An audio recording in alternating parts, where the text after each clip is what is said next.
বিভিন্ন সীমান্তে বিএসএফ এর 10টি পুশিন রুখে দিয়েছে বর্ডার গার্ড বাংলাদেশ বিজিবি।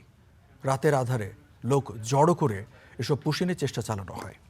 সীমান্ত সুরক্ষায় বিজিবির পাশাপাশি রাত জেগে পাহারা দিচ্ছেন স্থানীয় গ্রামবাসীও। রাতের আধারে সীমান্তে বিজিবির কড়া প্রহরা, সাথে আছেন এলাকাবাসীও। তারা রুখে দিয়েছেন বিএসএফ এর পুশিনের চেষ্টা। প্রেস বিজ্ঞপ্তিতে বিজিবি জানিয়েছে, গত 24 ঘণ্টায় ঝিনাইদহ, জয়পুরহাট, যশোর, চাঁপাইনবাবগঞ্জ, ঠাকুরগাঁও, পঞ্চগড় সহ বিভিন্ন সীমান্তের অন্তত 10টি পয়েন্টে রাতের আধারে লোক জড়ো করে বিএসএফ। এরপর পুশিনের চেষ্টা চালায় তারা।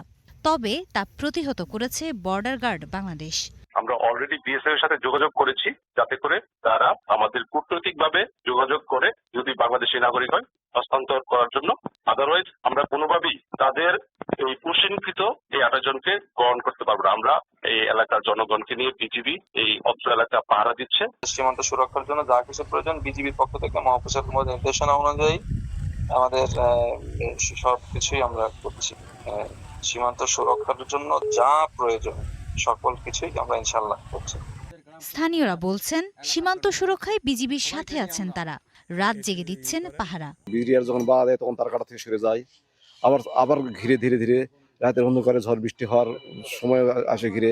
তার কাটাটা যদি 150 গজের ভিতর দিত তাহলে আমাদের জন্য অনেক ভালো হতো। সীমান্তবর্তী এলাকায় আমরা দাঁড়াচ্ছি, সবসময় একটা আতঙ্কের মধ্যে থাকি, কোন সময় আমাদের উপরে কি একটা চলে আসে বিপদ। এর আগে বুধবার যশোর সীমান্তের ওপারে শূন্য রেখায় 3 দিন আটকা ছিলেন কয়েকজন।